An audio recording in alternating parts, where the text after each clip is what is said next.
قیامت بہرحال قائم ہوگی، اور اللہ تعالیٰ قرآن مجید میں ارشاد فرماتا ہے اذا زلزلت الارض زلزالها واخرجت الارض اثقالها وقال الانسان ما لها یومئذ تحدث اخبارها۔ جب زمین تھر تھر کانپنے لگے گی تو پھر حال یہ ہوگا کہ انسان پکار اٹھے گا کہ اس کو کیا ہو گیا، اور اس دن زمین ہر خبر بتا دے گی۔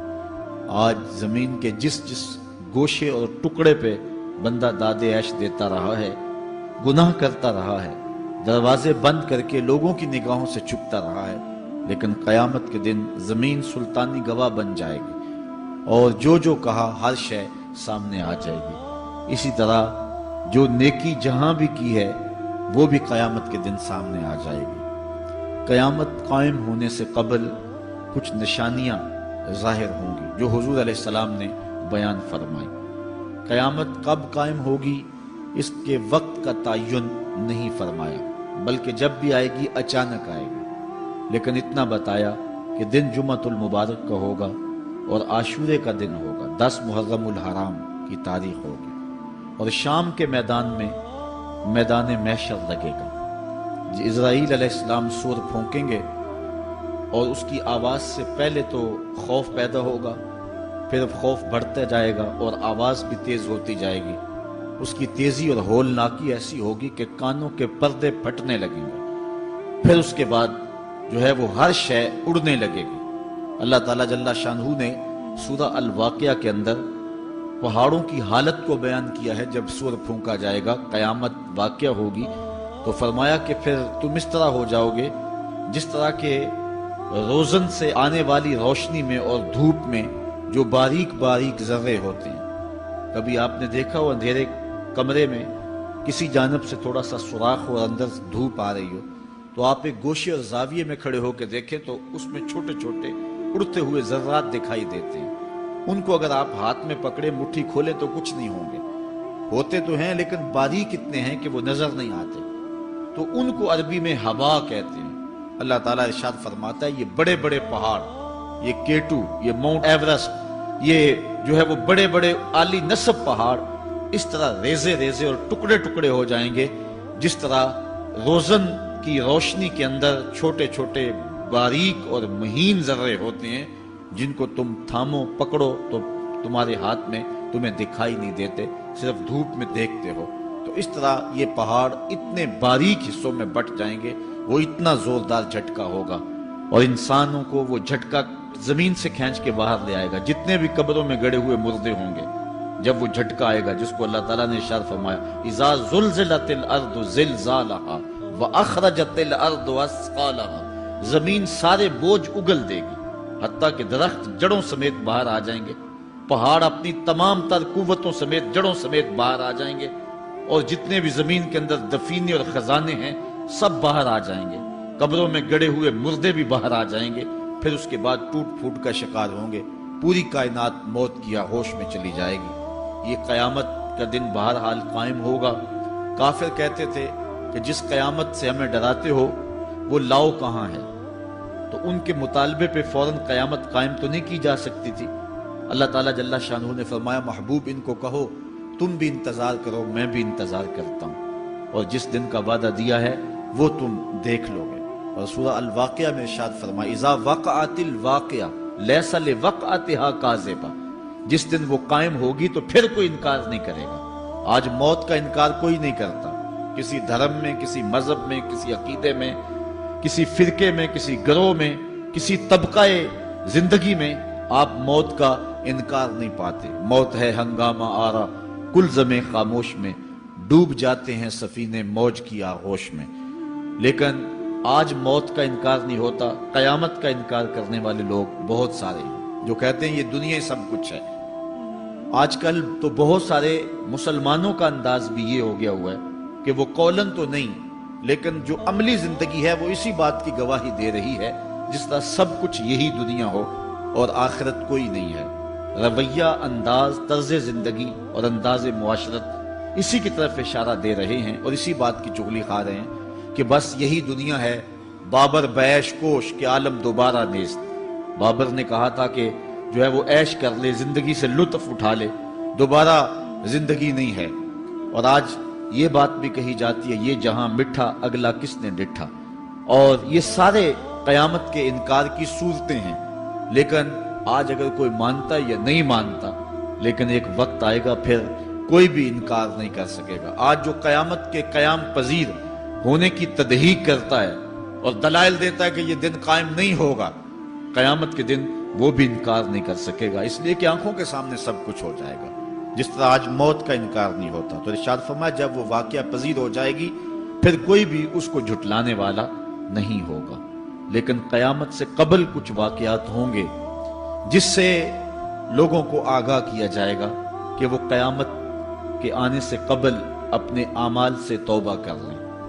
آج تو توبہ کا دروازہ کھلا ہے، لیکن قرب قیامت میں سورج مغرب سے دوبارہ طلوع ہو جائے گا، جو ہی غروب ہوگا، غروب ہونے کے بعد دوبارہ طلوع ہو کے عصر کے وقت پہ آ جائے گا، اور پھر اس کے بعد دوبارہ غروب ہو جائے گا۔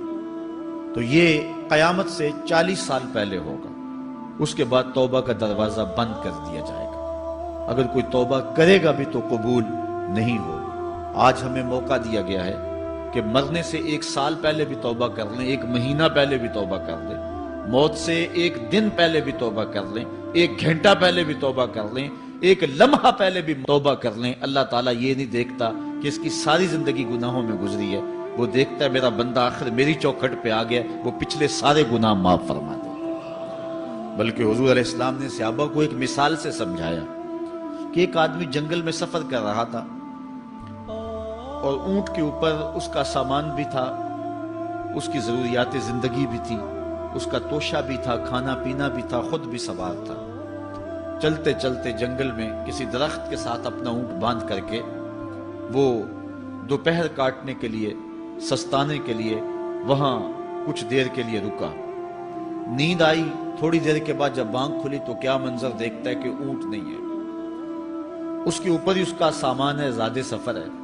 اب صحرا میں اونٹ کا کھو جانا گویا زندگی کا کھو جانا ہے۔ اس بات کا ادراک وہ لوگ رکھتے ہیں جنہوں نے صحراؤں کا سفر کیا ہے۔ ہمارے اگر یہاں اس شہری آبادی میں، ہمارے اس ملک میں اگر کوئی شخص جو ہے وہ قافلے سے بچھڑ جائے، پیچھے رہ جائے تو وہ بات اور ہے۔ یہاں انسانی آبادی ہے، اور جنگلوں میں، صحراؤں میں جہاں کئی 100 میل تک کوئی انسانی اور حیوانی آبادی نظر نہیں آتی، تو وہاں سواری کا اور توشہ سفر کا جو ہے وہ ہٹ جانا اور جدا ہو جانا اور گم جانا، یہ سیدھی سیدھی موت ہے۔ اب اس نے دائیں بائیں بھاگ کر کے دیکھا کہ اونٹ کہیں ملے، لیکن اونٹ نہیں ملا، تو وہ دوبارہ آ کے اس درخت کے ساتھ ٹیک لگا کے بیٹھ گیا موت کے انتظار میں کہ اب توشہ سفر بھی گیا، سامان سفر بھی گیا، سواری بھی گئی، اور یہاں کوئی انسانی آبادی بھی نہیں ہے، تو اب موت کا ہی انتظار ہے۔ تو وہ موت کے انتظار میں بیٹھ گیا۔ اچانک اس کو نیند آ گئی، تھوڑی دیر کے بعد آنکھ کھلی تو اس نے کیا منظر دیکھا کہ اونٹ جو ہے وہ اس کے پاس کھڑا ہوا ہے اور ماں ساز و سامان کھڑا ہوا ہے۔ تو پھر اس کو اتنی خوشی ہوئی، اونٹ کیا ملا، زندگی مل گئی۔ اس نے کہا اللہم انت عبدی وانا ربک، اے اللہ تو میرا بندہ اور میں تیرا رب۔ کہنا اس نے یہ تھا اے اللہ میں تیرا بندہ اور تو میرا رب، لیکن فرحت و مسرت سے، وفور خوشی سے اس کی زبان بل کھا گئی، اور اسے خوشی میں ہوش ہی نہ رہا کہ میں کیا کہہ رہا ہوں۔ وہ کیا کسی نے کہا تھا کہ جب بھی تیری قربت کے امکان نظر آئے ہم اتنے خوش ہوئے کہ پریشان نظر آئے، یا وہ کسی نے کہا تھا کسی کے آنے سے ایسے ہوش اڑے ساقی کے، شراب سیخ پہ ڈالی اور بوتل میں کباب۔ تو کبھی ایسا بھی ہو جاتا ہے کہ انسان وفور مسرت کے اندر جو کہنا ہوتا ہے اس کے برعکس کوئی بات کہہ دیتا ہے، یہ اس کی خوشی کی انتہا کی کیفیت ہے۔ تو اس نے کہا اللہم انت عبدی وانا ربک، اے اللہ تو میرا بندہ اور جو ہے وہ میں تیرا رب۔ یہ جوش مسرت سے یہ بات اس کے منہ سے نکلی۔ حضور نے صحابہ کو فرمایا صحابہ بتاؤ اس بندے کو کتنی کو خوشی ہوئی ہے؟ صحابہ نے عرض کی حضور بہت زیادہ خوشی ہوئی ہے۔ تو حضور علیہ السلام نے فرمایا جب کوئی بندہ توبہ کر کے مالک کی دہلیز پہ پلٹ آتا ہے اللہ تعالیٰ اس سے بھی زیادہ خوش ہوتا ہے کہ یہ میرا بندہ میری دہلیز پہ آ گیا، یہ توبہ کے دروازے پہ آ گیا۔ تو اس لیے قیامت سے قبل توبہ کا دروازہ کھلا ہوا ہے، لیکن 40 سال قبل توبہ کا دروازہ بند ہوگا، سورج مغرب سے طلوع ہوگا، پھر کوئی توبہ کرنا چاہے گا بھی، بلکہ ہر کوئی توبہ کرنا چاہے گا، لیکن پھر توبہ جو ہے وہ قبول نہیں ہوگی۔ اس طرح اور بہت سارے واقعات قیامت سے قبل جو ہیں وہ ظاہر ہوں گے، جن کی نشاندہی حضور نبی رحمت صلی اللہ علیہ وسلم نے فرمائی ہے۔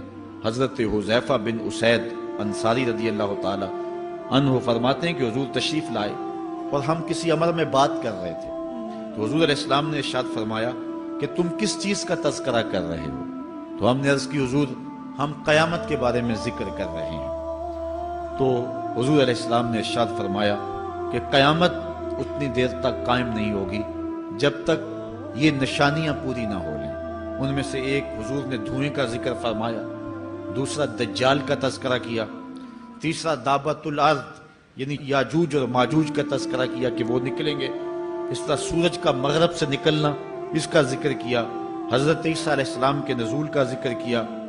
اسی طرح حضور علیہ السلام نے زمین کا 3 جگہوں سے بیٹھ جانے کا ذکر کیا، ایک مشرق میں، ایک مغرب میں اور ایک جزیرہ عرب میں، زمین دھنس جائے گی نیچے، اس کا ذکر کیا۔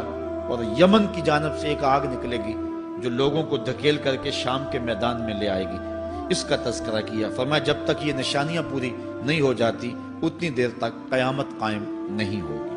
تو یہ قیامت کے آنے سے قبل جو ہیں وہ نشانیاں ہیں جو ظاہر ہوں گی۔ اس کے علاوہ قیامت آنے سے کچھ اس سے بھی پہلے نشانیوں کا ظہور ہوگا، جس کا ذکر حضور نبی رحمت صلی اللہ علیہ وسلم نے ارشاد فرمایا۔ حدیث جبریل اس پہ بہت معروف ہے، جس کو حضرت عمر بن خطاب رضی اللہ تعالیٰ عنہ روایت کرتے ہیں۔ آقا کریم علیہ السلام کی خدمت میں کہتے ہیں ہم حاضر تھے کہ ایک شخص آیا کہ جس کے سیاہ کالے بال تھے اور سفید رنگ کا اس نے لباس پہنا ہوا تھا، اہل مدینہ سے وہ تھا نہیں، اور اس کے چہرے پر، لباس پر، بشرے پر آثار سفر بھی ظاہر نہیں تھے۔ اگر مقامی ہوتا تو ہم جانتے ہوتے، اور اگر باہر سے آیا ہوتا تو اس کے چہرے پر، لباس پر جو ہے وہ سفر کے آثار ہوتے۔ اس زمانے میں اس طرح کے سفر تو نہیں تھے آسانی اور سہولت والے، تو جو بھی سفر کر کے دور سے آتا تو اس کا چہرہ بتاتا یہ مسافر ہے۔ تو کہا مسافر لگتا نہیں تھا اور اہل مدینہ سے تھا نہیں۔ ہم پریشان تھے کہ یہ کون ہے، لیکن وہ آیا اور حضور علیہ السلام کی خدمت میں اپنے زانو بچھا کر کے بیٹھ گیا۔ فَأَسْنَدَ رُكْبَتَيْهِ إِلَىٰ رُكْبَتَيْهِ، اپنے دونوں گھٹنے اس نے حضور علیہ السلام کے گھٹنوں سے جوڑے اور حضور کی خدمت میں یوں ادب سے بیٹھ گیا۔ پھر اس نے حضور علیہ السلام سے اسلام کے بارے میں پوچھا، حضور علیہ السلام نے جواب دیا۔ پھر اس نے کہا بالکل آپ نے سچ فرمایا ہے۔ ہم حیران ہوئے، خود ہی سوال کرتا ہے، خود ہی تصدیق کرتا ہے۔ پھر اس نے حضور سے ایمان کے بارے میں پوچھا، حضور نے کچھ ارشاد فرمایا ایمان یہ ہے، تو اس نے کہا بالکل صدقتا، آپ نے سچ کہا ہے۔ تو ہم پھر حیران ہوئے کہ خود ہی یہ سوال پوچھ رہا ہے اور خود ہی اس کی تائید کر رہا ہے۔ پھر اس نے احسان کے بارے میں پوچھا، تو حضور علیہ السلام نے اس کو جواب دیا کہ احسان یہ ہے کہ اللہ کی عبادت اس طرح کرے کہ تو اسے دیکھ رہا ہے، اور اگر یہ کیفیت نہیں ہے تو کم از کم یہ کیفیت پیدا کر لے کہ وہ تجھے دیکھ رہا ہے۔ اس نے کہا آپ نے سچ کہا۔ پھر اس کے بعد اس نے کہا مجھے اب قیامت کے بارے میں بتائیں۔ حضور علیہ السلام نے فرمایا جو ہے وہ مسئول سائل سے عالم نہیں ہے۔ تو اس نے کہا اچھا پھر مجھے قیامت کے کچھ نشانیاں بیان فرما دیں۔ تو حضور علیہ السلام نے اس شخص کو جو نشانیاں بیان فرمائیں وہ یہ تھی کہ لونڈی اپنی مالکہ کو جنم دے گی، بکریاں چرانے والے، اونٹ چرانے والے، ننگے پاؤں والے اور ننگے بدن والے تم دیکھو گے کہ عمارتیں بنانے میں ایک دوسرے سے آگے بڑھنے کی کوشش کریں گے۔ بہرحال تھوڑی دیر تک وہ حضور کی خدمت میں بیٹھا رہا۔ اس کے بعد جب چلا گیا تو تھوڑی دیر گزری تو حضور نے فرمایا عمر جانتے ہو یہ شخص کون تھا؟ عرض کی اللہ و رسولہ عالم، اللہ اور اس کا رسول جانتا ہے۔ فرمایا یہ جبریل امین تھا جو تمہیں تمہارا دین سکھانے کے لیے آیا تھا۔ تو حضرت جبریل امین نے آ کر کے حضور سے جو 4 سوالات کیے ان میں سے ایک سوال یہ تھا قیامت کب آئے گی اور قیامت کی نشانیاں کیا ہیں؟ تو حضور نے یہ نشانیاں بیان فرمائیں کہ لونڈی اپنی مالکہ کو جنم دے گی، اور یہ نشانی اب ہمارے سامنے ہے کہ آج اولادیں اپنے جو ہے وہ ماں باپ کی آقا بنی ہوئی ہیں۔ بیٹی آج ماں کی حکمران بنی ہوئی ہے۔ یہ دور جس کی نشاندہی کی وہ بالکل آج ہمارے سامنے ہے۔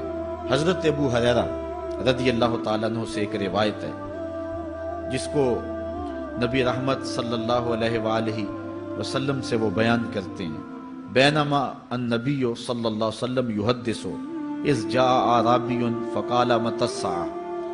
حضرت ابو ہریرہ فرماتے ہیں کہ ہم حضور کی خدمت میں بیٹھے ہوئے تھے، ایک شخص حاضر ہوا، اس نے حضور سے کہا کہ حضور قیامت کب آئے گی؟ یہ سوال کیا، متی الساعہ، قیامت کب آئے گی؟ آقا کریم علیہ السلام نے اس کو جواب دیا، اذا ضیعت الامانہ فانتظر الساعہ، جب امانت کو ضائع کر دیا گیا تو سمجھ لے قیامت آ گئی۔ جب امانت کو ضائع کر دیا جائے گا تو سمجھ لے قیامت آ گئی ہے۔ قال کیف اضاعتها، عرض کی حضور امانت کو ضائع کرنا کیا مفہوم رکھتا ہے، اس کا مطلب کیا ہے؟ تشریح پوچھی حضور سے، تو حضور علیہ السلام نے جو جواب دیا وہ سماعت کیجئے۔ قال اذا وسد الامر الى غیر اہلہ فانتظر الساعہ، فرمایا جب معاملات نااہل لوگوں کے سپرد کر دیے جائیں تو سمجھ لے کہ قیامت آ گئی۔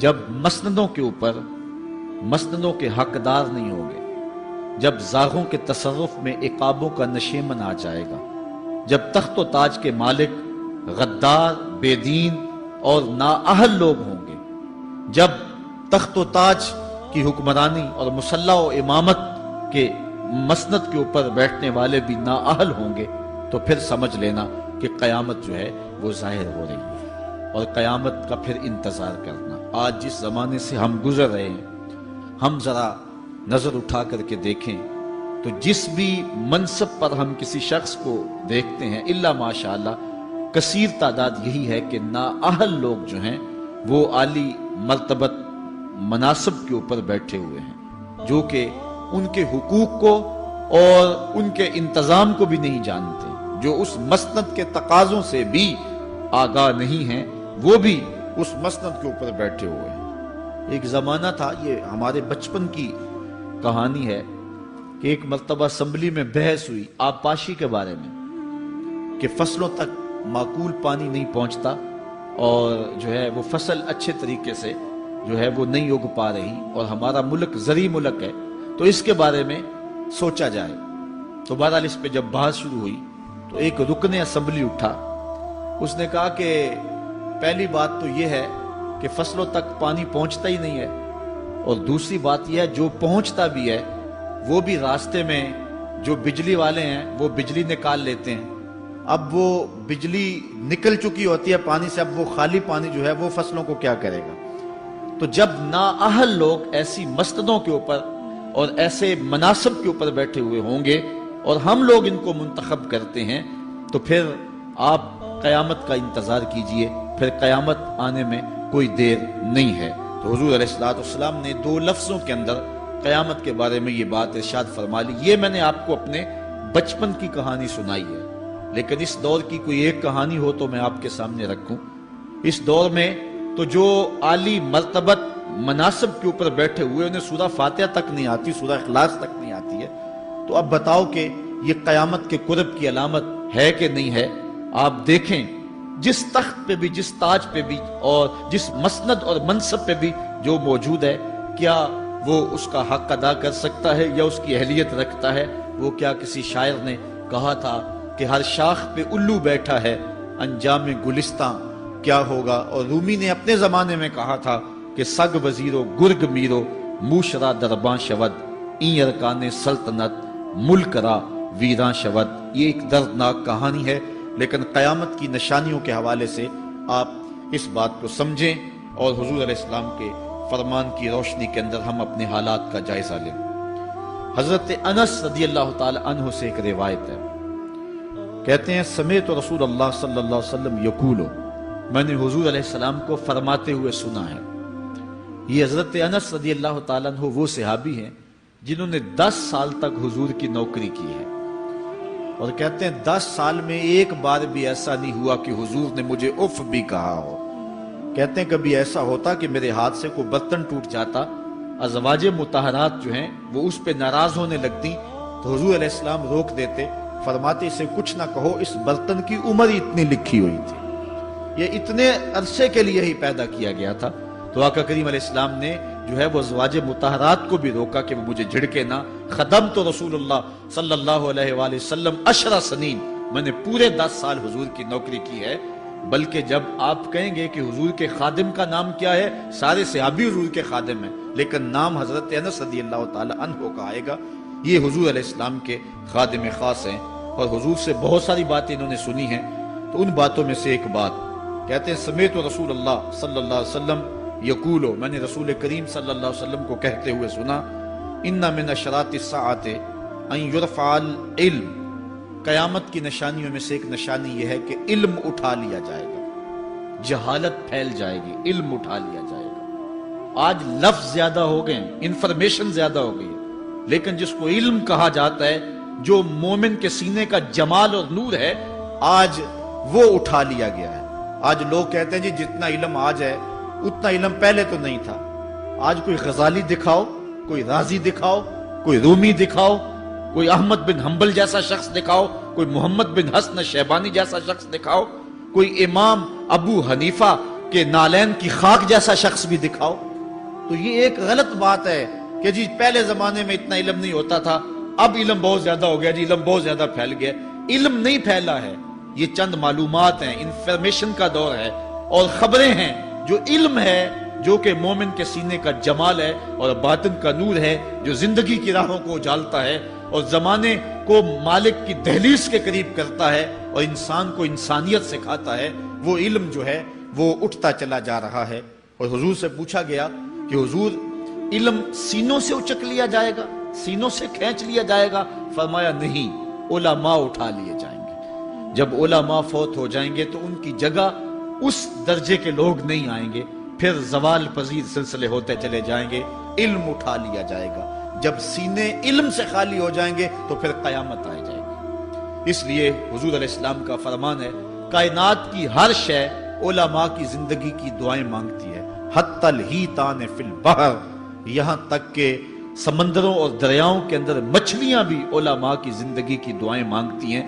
انہیں پتا ہے علماء ہیں تو کائنات مارز وجود میں آئی تو موجود رہے گی، اگر علماء نہیں ہوں گے تو کائنات جو ہے وہ بالکل قیامت کا شکار ہو جائے گی۔ تو پہلی چیز حضور نے ارشاد فرمایا، ان یرفع العلم، علم اٹھا لیا جائے گا، ویکثر الجہل، اور جہالت عام ہو جائے گی۔ علم کی جگہ جو ہے وہ جہالت عام ہو جائے گی۔ آج علماء نہیں رہے ہیں، آج ہم جو ہے وہ انحصار کرنے لگے ہیں چند ٹیلی ویژن چینلوں پہ، اور اس کا نتیجہ کیا ہے کہ مختلف چینلز کے اوپر بیٹھے بہت سارے لوگ گمراہی پھیلا رہے ہیں۔ یہ ایک الگ داستان ہے، ایک الگ کہانی ہے کہ کس طرح سے علم کا گلا گھونٹا جا رہا ہے اور کس طرح جو ہے وہ لوگوں کو گمراہ کیا جا رہا ہے۔ یہ جہالت کی کثرت ہے۔ اور تیسری بات جو حضور نے ارشاد فرمائی، وَيَكْثُرَ الزِّنَا، زنا عام ہو جائے گا۔ نظر کا زنا یہ تو اس زمانے کے اندر برا رہا ہی نہیں ہے، لوگ اس میں کوئی آر ہی نہیں سمجھتے۔ کسی کی بہن اور بیٹی کو دیکھنا اور اپنی آنکھوں کو شہوات سے بھرنا، یہ بندہ محسوس ہی نہیں کرتا ہے۔ حضور علیہ السلام نے ارشاد فرمایا، من زنا زنیا بہی ولو بہی تان دارہی، جس نے زنا کیا یہ عمل اس کے گھر بھی لوٹے گا، اگرچہ وہ اپنی دیواریں اونچی اونچی کیوں نہیں کر لیتا۔ اگر آج کوئی کسی کی بہن بیٹی پر اپنی نظروں کو غلیظ کرتا ہے تو وہ یہ کیسے کہہ سکتا ہے کہ میری بہن اور میری بیٹی کسی کی گندی نظروں کا شکار نہیں ہوگی؟ یہ مقافات عمل ہے۔ گندم از گندم بروید جو سے جو، از مقافات عمل غافل مشو۔ اس لیے بدکاری پھیل جائے گی، نظر کی بدکاری اور ہر طرح کی بدکاری، اور یہ اتنا برا اور کبھی کام ہے کہ اللہ تعالیٰ جل شانہ نے قرآن مجید میں اسے کھلی بے حیائی قرار دیا ہے۔ آج میڈیا کے ذریعے، آج انٹرنیٹ کے ذریعے، اور یہ جو موبائل پیکج کی مصیبت نکلی ہے، اس سے معاشرے کا امن خراب ہو گیا اور معاشرے کے اندر حیا کا جوہر جو ہے وہ لوٹ لیا گیا ہے۔